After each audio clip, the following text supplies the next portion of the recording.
बिस्मिल्लाहिर्रहमानिर्रहीम। अस्सलामु अलैकुम। इब्ने अब्बास से रिवायत है कि आप फरमाते हैं, हज़रत सुलेमान अलैहिस्सलाम जब तख्त पर बैठे होते तो आप अलैहिस्सलाम के पास की कुर्सियों पर इंसान बैठते और उसके पास वाली कुर्सियों पर जिन बैठते, फिर इसके बाद शयातीन बैठते, फिर हवा उस तख्त को ले उठती और मुअल्लक थमा देती, फिर परिंद आकर अपने परों से साया कर लेते, फिर आप हवा को हुक्म देते और वो परवाज करके सुबह सुबह महीने भर के फासले पर पहुंचा देती। इसी तरह शाम को महीने भर की दूरी तय होती। एक मर्तबा इसी तरह आप जा रहे थे, परिंदों की देखभाल जो की तो हुदहुद को गायब पाया। बड़े नाराज हुए और फरमाया, क्या वो जमघटे में मुझे नजर नहीं पड़ता या सचमुच गैर हाजिर है? अगर वाकई वो गैर हाजिर है तो मैं उसे सख्त सजा दूंगा, बल्कि ज़िबा कर दूंगा। हाँ, ये और बात है कि वो गैर हाजिरी की कोई माकूल वजह बयान कर दे। ऐसे मौके पर आप परिंदों के पर नुचवाकर जमीन पर डलवा देते थे, कीड़े मकोड़े खा जाते थे। इतने में अचानक हुदहुद आ गया। परिंदों ने कहा कि आज तेरी खैर नहीं, बादशाह सलामत तेरी सजा तय कर चुके हैं। उसने कहा, ये बताओ कि उनके अल्फाज क्या थे? उन्होंने बयान किए तो हुदहुद खुश होकर कहने लगा कि फिर मैं बच जाऊंगा। चुनाचे हुदहुद हज़रत सुलेमान अलैहिस्सलाम के दरबार में पेश हुआ और कहने लगा कि ए नबी अल्लाह, मैं एक ऐसी खबर लेकर आया हूँ जो आपके पास भी नहीं है। मैं अरब से आ रहा हूँ और पुख्ता यकीनी खबर लाया हूँ। उसकी बादशाह एक औरत को मैंने करते हुए पाया। उसके वजीर और मशीर 312 शख्स हैं और उनमें से हर शख्स के मातहत 12,000 की जमीयत है। उसकी जमीन का नाम मादब है। ये सफा से 3 मील के फासले पर है। दीनवी हर किस्म की जरूरत उसे मुहैया है। उसका निहायत शानदार किस्म का तख्त है जिस पर वो जुलूस करती है। सोने से टिंडा हुआ है और ये 80 हाथ ऊंचा और 40 हाथ चौड़ा है और 600 औरतें हर वक्त उसकी खिदमत में कमर बस्ता रहती हैं। उसका दीवाने खास जिसमें ये तख्त है बहुत बड़ा महल है, बुलंदो बाला और कुशादा है। सब लोग आफताब परस्त हैं, खुदा परस्त तो कोई नहीं। उसकी मलिका का नाम बल्कीस बिनते शरामील है। उसका दादा पूरे यमन का बादशाह अजीम था, जिसकी औलाद में 40 लड़के पैदा हुए जो सबके सब बादशाह बने। उसके वालिद ने एक जिनिया औरत से निकाह कर लिया था। उसके बतन से बल्कीस पैदा हुई। जिनिया से निकाह करने की मुख्तलिफ वजूहात बयान की गई हैं। एक ये है कि अपनी हुकूमत और सल्तनत के गरूर वाले लोगों से कहता था कि तुम में मेरे कोई लायक नहीं। इसका नतीजा ये हुआ कि लोगों ने उसका निकाह एक जिनिया से करा दिया। हजरत सुलेमान अलैहिस्सलाम हुदहुद का मलिका बल्कीस सबा और उसकी कौम के मुतल्लिक बयान सुनकर कहने लगे कि मुझे ये मालूम करना होगा कि तू सच कह रहा है या झूठ बोल रहा है। मेरी इस खत को ले जाकर मलिका बल्कीस को दे दे और फिर उनके पास से हटकर देख कि वो क्या जवाब देते हैं। खुद उस खत को अपनी चोंच में दबाकर मलिका बल्कीस सबा के महल में पहुंच गया। मलिका उस वक्त खलवत खाना में थी। हुदहुद ने निहायत खामोशी और एहतियात के साथ खत उसके सामने इस तरह डाला कि वो जान ना पाई कि खत कहाँ से आया है, कौन लाया है। अपनी गोद में पड़े खत को देखकर वो मुताजिब भी हुई और खौफजदा भी, लेकिन इतना अंदाजा उसे जरूर हो गया था कि ये कोई आम खत नहीं है। खत मोअज़्ज़िज़ व मुकर्रम है क्योंकि उस पर मोहर भी लगी हुई है। उस खत में खत लिखने के तमाम असूल बढ़ते गए थे। खत लिखने के लिए पहली शर्त ये होती है कि खत का आगाज ही इस तरह हो कि खत लिखने वाले का नाम पता मकतूबे अलिया के इल्म में आ जाए कि उसे किसने खत लिखा है। फिर अहम बात यह कि खत का आगाज अल्लाह ताला के पाक और बाबरकत नाम से किया जाए। कहा जाता है कि हजरत सुलेमान अलैहिस्सलाम से पहले किसी ने खत में बिस्मिल्लाहिर्रहमानिर्रहीम नहीं लिखी। हजरत अबू हुरैरा रज़ी अल्लाह ताला अन्हु फरमाते हैं कि एक मर्तबा में आप सल्लल्लाहु अलैहि वसल्लम के हमरा जा रहा था। आप सल्लल्लाहु अलैहि वसल्लम ने फरमाया, मैं एक ऐसी आयत जानता हूँ जो मुझसे पहले सुलेमान अलैहिस्सलाम, दाऊद अलैहिस्सलाम के बाद किसी नबी पर नहीं उतरी। मैंने इस्तफसार किया वो कौन सी आयत है? आपने फरमाया बिस्मिल्लाहिर्रहमानिर्रहीम। खत मुख्तसर लेकिन बलीग अंदाज में तहरीर किया गया था। खत से शाहाना अंदाज ही नहीं, पैगम्बराना शान भी जाहिर होती थी। बिस्मिल्लाह से इब्तदा इस अमर की तरफ इशारा था कि सरकशी छोड़कर एक अल्लाह की इबादत करो। ये किसी बादशाह का ही नहीं बल्कि पैगंबर का दावतनामा है कि एक अल्लाह की इबादत करो। मलिका अक्लमंद थी, मामलात को किस तरह तय किया जाए बखूबी जानती थी। वो बाख्तियार भी थी। उसका फैसला उसके अहले दरबार के लिए रद्द करना मुमकिन ना था। फिर भी उसने मसलहतन अपना फैसला सुनाने की बजाय अहले दरबार से मशवरा जरूरी जाना चनाचे अपने तमाम सरदारों को दरबार में हाजिर होने का हुक्म दिया और कहा कि इस सरदारों, मेरी तरफ एक बहुत ही अहम और वक़्त वाला खत डाला गया है जिसमें मुसलमान होने और ताबे फरमान बनने की दावत दी गई है। तुम सब जानते हो कि मैं कोई फैसला तुम्हारे बगैर नहीं करती। तुम राय दो कि हमें क्या करना चाहिए। तमाम अहले दरबार ने जवाब दिया, हमारे पास ताकत व कुव्वत की कमी नहीं, असलहा और सामान हरब भी वाफर मकदार में मौजूद है। हम बहादुर और शुजा भी हैं, मैदान जंग में निहायत जुर्रत पामर्दी के साथ लड़ते हैं, इसलिए हमें खौफजदा होने या झुकने की जरूरत नहीं। हमारी ताकत मुस्लिम है, हम हर किस्म के मुकाबले के लिए तैयार हैं। अब जो आपका हुक्म हो, हम आपके फर्मा बरदार हैं। मलिका बल्कीस सबा खत से अंदाजा कर चुकी थी कि हजरत सुलेमान अलैहिस्सलाम के सामने उसके लश्कर की कोई हैसियत नहीं। अगर जंग की नौबत आई तो तबाही और बर्बादी के सिवा कुछ हाथ ना आएगा। उसने अपने सरदारों से कहा, जब बेरोनी हमलावर किसी बस्ती पर हमला करते हैं तो उसे उजाड़ कर रख देते हैं, वहां के बाइज्जत लोगों को जलील करते हैं। अपना रोब दबदबा और शान शौकत कायम करने के लिए हर तदबीर की जाती है। कत्लो गारतगिरी की इंतहा कर दी जाती है, खेतियां जला दी जाती हैं, घर वीरान कर दिए जाते हैं, राया को मफलूज कर दिया जाता है, सिपाहियों को कैदी बना लिया जाता है। क्यों ना कोशिश की जाए कि इस अमल से बचा जाए। इसका तरीका यूं निकला कि फैसला किया गया कि हजरत सुलेमान अलैहिस्सलाम की खिदमत में गिरा बहा खदिये और तहाइफ भेजी जाए। इस पर मलिका का मकसूद ये भी था कि हजरत सुलेमान अलैहिस्सलाम की आजमाइश भी हो जाएगी। अगर वो तहाइफ लेकर राजी होगी तो ये इस अमर की इलामत होगी कि वो एक बादशाह है और उनसे मुकाबला करने के लिए दुनियावी वसाइल काम दे सकेंगे। और अगर वो वाकई नबी है तो इन तहाइफ की उनके नजदीक कोई अहमियत ना होगी। उनका हदिया कबूल न करना इस अमर की तरफ इशारा होगा कि हमें भी अताअत किए बगैर चारा नहीं। मलिका ने तहाइफ तैयार कराए। इन तहाइफ की तफसीलात मुख्तलिफ मकामात पर मुख्तलिफ दर्ज की गई है। इसराइली रवायात के मुताबिक सोने की ईंटें, जवाहरात और कीमती बर्तन थे। बाज रवायात में है कि 100 गुलाम और 100 कनीज़ें भी हमरा थीं। कनीज़ें मर्दाना और गुलाम जनाना लिबास में मलबूस थे। मतलूब इससे ये था कि हजरत सुलेमान अलैहिस्सलाम की आजमाइश की जाए। अगर वो पहचान लेते हैं तो नबी हैं, वरना महज एक बादशाह। जब ये तहाइफ मलिका बल्कीस सबा के कासिद लेकर आप अलैहिस्सलाम की खिदमत में पहुंचे तो आप अलैहिस्सलाम ने तमाम मेहमानों को वुजू करके ताज़ा दम होने के लिए कहा। लड़कियों ने बर्तन से पानी बहाकर हाथ धोए, जबकि लड़कों ने बर्तन में हाथ डालकर पानी लिया। यूं आप पहचान गए कि अव्वलो जिक्र लड़कियां और सानियो जिक्र लड़के हैं।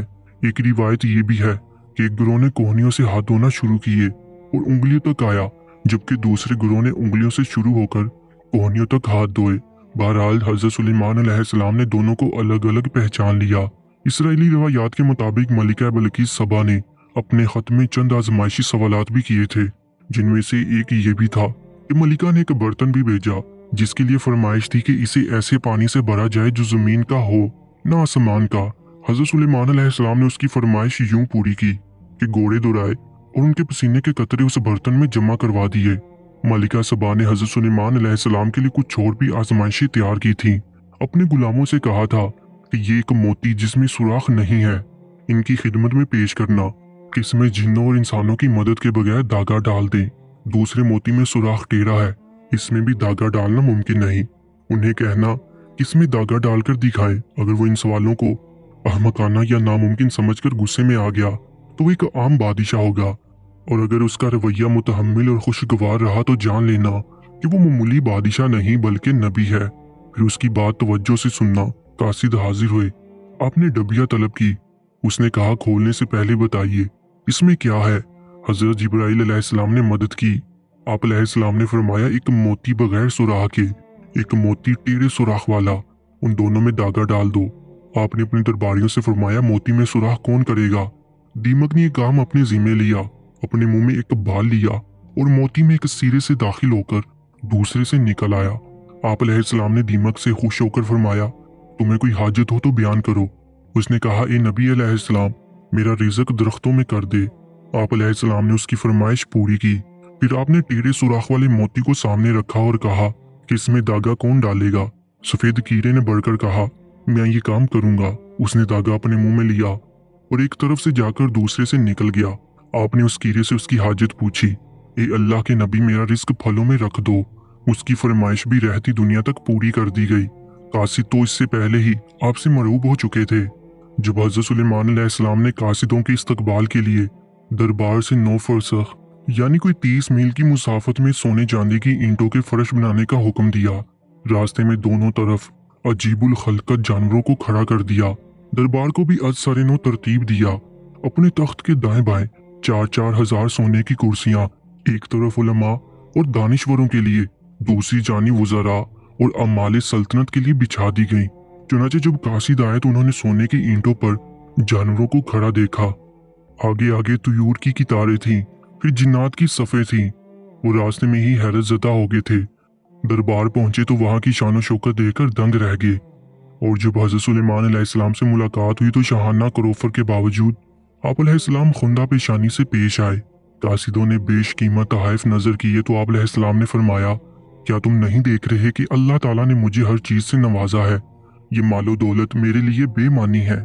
तुम मुझे ये बेवकूफ़ और मामूली तहाइफ दे रहे हो, जबकि अल्लाह ताला ने मुझे नबूवत से सरफराज किया है, फिर जिन्नों परिंदों और हवाओं को मेरे लिए मुसख्खर किया है।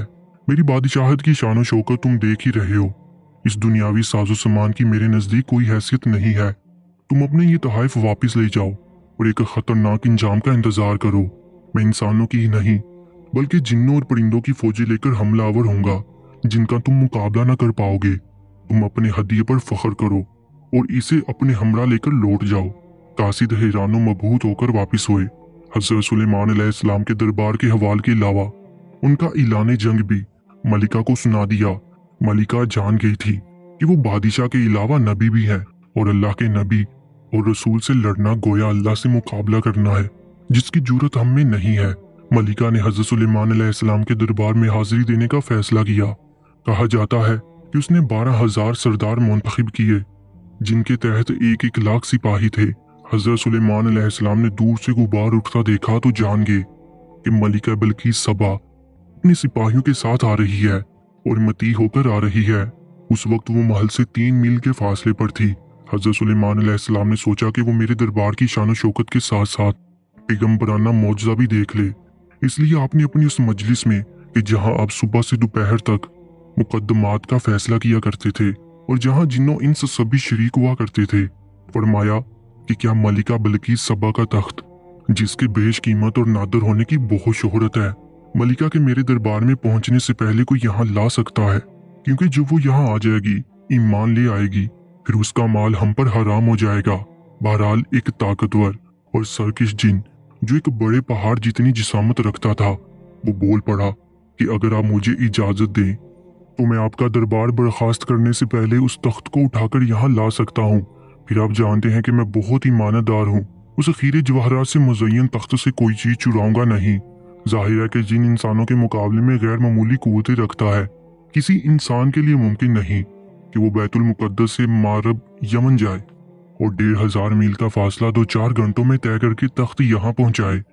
और तख्त भी कोई आम मामूली नहीं, निहायत वसी और रीज और वजनी, जिसे उठाना फर्द वाहिद के बस की बात नहीं। और फिर तख्त भी वो जो मलिका ने सबसे ज्यादा हिफाजत के साथ शाही महल्लात के वस्त में एक महफूज महल में मुकफ्फल कर रखा था, जहां खुद उसके लोगों की रसाई मुमकिन ना थी।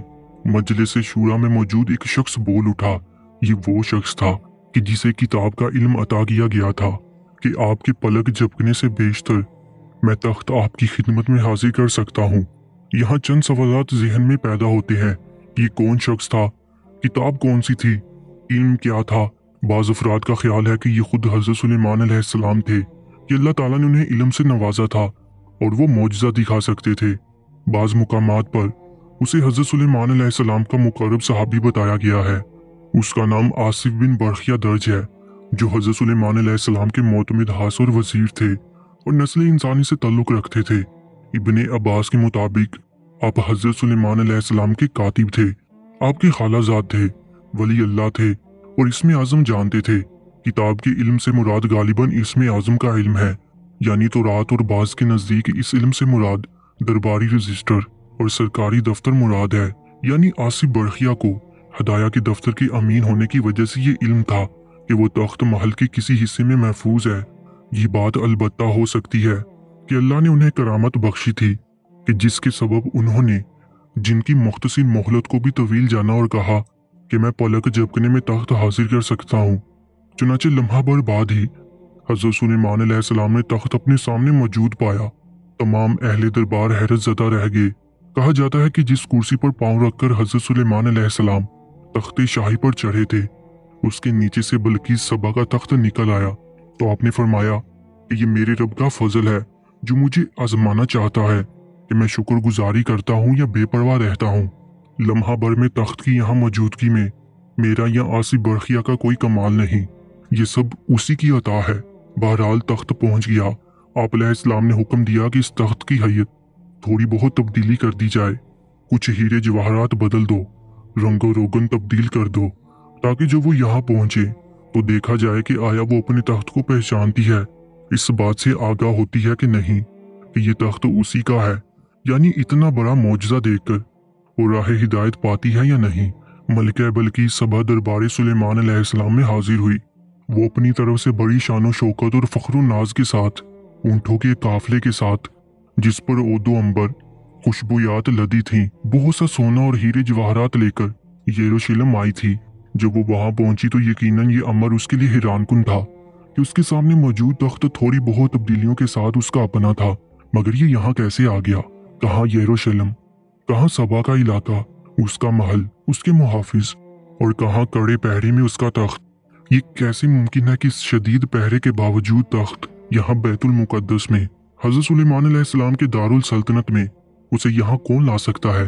वो अभी शशोपन में मुब्तला थी कि हजरत सुलेमान अलैहिस्सलाम ने सवाल किया कि क्या तेरा तख्त भी ऐसा ही है? मलिका बल्कीस सबा वाज़े जवाब देने की कुदरत न रखती थी।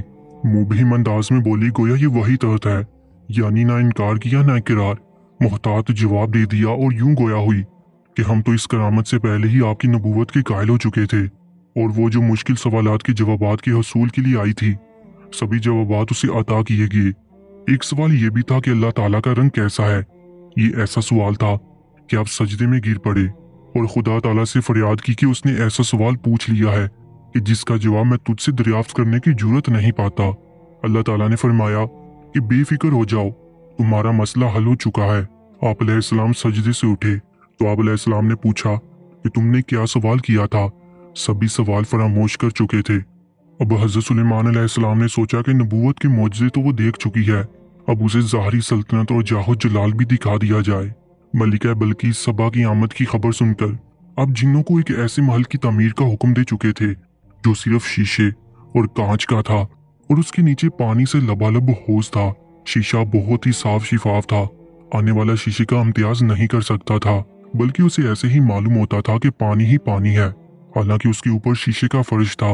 बाज लोगों का बयान है कि सन्नत से गर्ज हजरत सुलेमान अलैहिस्सलाम की ये थी कि आप उससे निकाह करना चाहते थे, लेकिन ये सुना था कि उसकी पिंडलियां बहुत खराब हैं, उसके टखने चुपाइयों के खोड़ों जैसे हैं।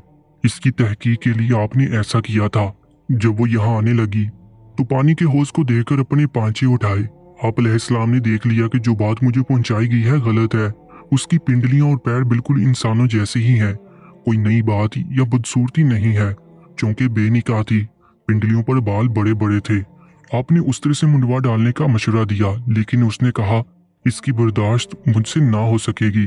आपने जिन्नों से कहा कि कोई और चीज बनाओ जिससे ये बाल जाते रहें, और उन्होंने हड़ताल पेश की। ये दवा सबसे पहले हजरत सुलेमान अलैहिस्सलाम के हुक्म से ही तलाश की गई। अब मलिका ने इस हुक्म को, उसके दस्तरखान की नेमतों को, उसके मुलाजिमों को, वहश तुयूर और जिन्नो इंस की अतातो फरमा बरदारी को, और आप अलैहिस्सलाम की हिकमत और नबूवत के करिश्मों को देखा तो उसके होश जाते रहे। उसने हजरत सुलेमान अलैहिस्सलाम की ये शानो शौकत देखी तो अपना महल, अपनी सल्तनत हिच नजर आने लगी। उसे अपना वो महल जो निहायत वसीओ अरीज फन्ने तमीर का नादर नमूना था, हकीकत नजर आने लगा। उस महल के मगरबी और मशरकी हिस्से में 360 और हर ताक इस अंदाज से बनाया गया था कि हर रोज एक ताक से सूरज तलू होता और मगरिब में उसके एन सामने के ताक से गुरूब होता, और दूसरे दिन उससे अगले ताक से तलू होता और मगरबी समत अगले ताक में गुरूब होता। चढ़ते डूबते सूरज की पुरस्तिश उनका मजहब थी। वो अपने महल को दुनिया के अजायबात में शुमार करती रही थी, लेकिन यहाँ जो कुछ उसने देखा तो कहने पर मजबूर हो गई कि वो सच्ची खबर थी जो मैंने तेरे कामों और तेरी हिकमत के बारे में अपने मुल्क में सुनी थी। मैंने उन पर भी यकीन न किया था जब तक कि मैंने यहाँ आकर खुद न देख लिया, बल्कि मुझे तो आधा भी नहीं बताया गया। तेरी शानो अजमत तो इससे कहीं ज्यादा है। जो मुझे मालूम हुई है, मलिका बल्कीस सबा जहानत और फतानत में बेमिसल थी। वो जान चुकी थी कि इस शानो शौकत का इजहार सिर्फ इसलिए नहीं कि उसकी अतात की जाए, बल्कि इस मौजज़ाना कुदरत का इजहार इस अमर की जानिब इशारा है, उस हस्ती की तरफ बुलावा है कि जो हर चीज पर कादिर है। यूं वो अपने शिरक पर नादिम हुई और इकरार किया कि मैंने अपने आप पर जुल्म किया और मैं हज़रत सुलेमान अलैहिस्सलाम और आपके रब की फरमाबरदार और मती होती हूँ। वाज़ेह रहे कि उस दौर में आम रवाज था कि बादशाह का मजहब अवाम का मजहब होता था, इसलिए मलिका बल्कीस सबा के ईमान लाने के साथ ही उसकी पूरी कौम भी बहुत मुमकिन है कि ईमान ले आई हो। मलिका बल्कीस की ईमान लाने के वाक़ये के बाद की तफसील कुरान पाक में मौजूद नहीं। मुख्तलिफ रवायात व तफासीर और इसराइली रवायात में रकम है कि हज़रत सुलेमान अलैहिस्सलाम ने मलिका बल्कीस से निकाह कर लिया था, लेकिन उसे उसके मुल्क पर बरकरार रखा था। चुनाचे उसका क़याम यमन में ही था। वहाँ अपने मलिका सबा को 3 शानदार महल तमीर करवा के दिए थे। आप अलैहिस्सलाम हर माह 3 रोज़ वहाँ क़याम फरमाते। अहले हबशा मलिका सबा और हज़रत सुलेमान अलैहिस्सलाम की औलाद होने का दावा करते हैं। प्यारे दोस्तों, ऐसी ही सबा कामूज़ और ईमान फरोज़ वीडियोज़ के लिए Urdu story time YouTube channel को सब्सक्राइब कर लीजिएगा। अपना बहुत ज़्यादा ख्याल रखें। अल्लाह निगहबान।